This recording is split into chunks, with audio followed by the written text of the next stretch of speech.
If humans were born with venom, the way we evolved would have been entirely different. Think about how you live now. You use your hands for mostly everything. Think about how you eat or find food. Think about your circle of friends. Think about how you fight, which I know you do all the time. None of this would be as it is now. Existence as we know it would be entirely changed. In this video, we'll explore what humanity would look like if we were able to inject venom into our enemies. First, let's get into why we don't have venom. Well, do we need it? Due to our higher intelligence, we were able to evolve by making tools and outsmarting our prey. An article in Science magazine called humans a unique super prey, considering we are the biggest killers of animals in the world. Yikes. And we don't need venom to do it. Therefore, our bodies never produced venom glands, which is a whole other system venomous animals have. How else would our bodies be different if we had venom? On top of the venom glands, we'd have extra muscles to help push out the venom. You see, venom is produced when an animal salivates, so anytime we would eat or drink, we'd be using venom to break down what goes into our mouth. Take a moment and think about some of the other things that we actually use our mouths for. I'm talking about kissing. If venom was unique to each individual person, then kissing would literally kill you. Talk about a bad date. This new system in the body would also involve us growing long and sharp fangs. Fangs are utilized to make the injection of venom easier, so if we encountered any enemies, we'd have to bite them to cause them harm. It is possible that we would use antibodies in our system that would make us immune to the venom of our own species, but still, those sharp bites would hurt.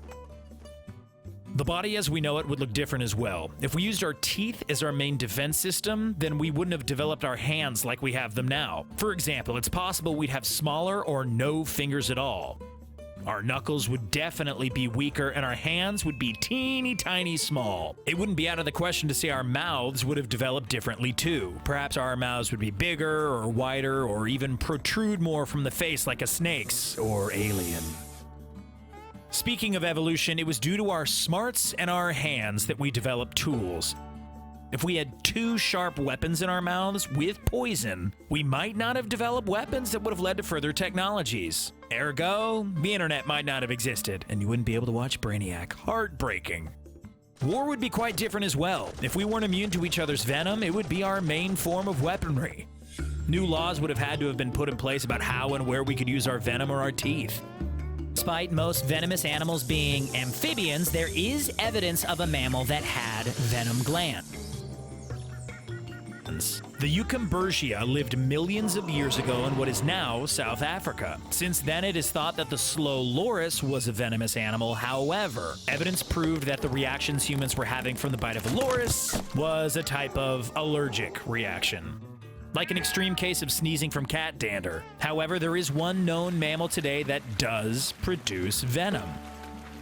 It's not deadly to us humans, but it is painful. This dangerous creature? The male platypus. Go figure. The platypus has a spur on its leg that releases a venom, not to ward off predators, but to eliminate competition during mating season. Talk about having men fight over you, right, ladies? Anyway, a man named Keith Payne was struck by a platypus spur while trying to rescue it. He described the pain as being worse than struck by shrapnel. 15 years later, he's actually still unable to do certain activities because of the injury. It was thought that to make way for our enormous brains, our jaws evolved to be feeble and weak. But, according to National Geographic, human jaws are actually super strong and efficient.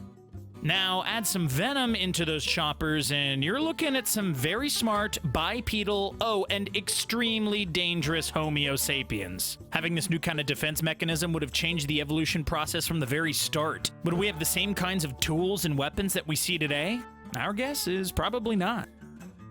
Now we have two glorious hands to do so many different tasks. It's unlikely we'll develop the ability to produce venom going forward, but as John Steinbeck once said, the final weapon is the brain. All else is supplemental. If you learned something from this video, give it a thumbs up and subscribe for more brainy content. See you later, Brainiacs.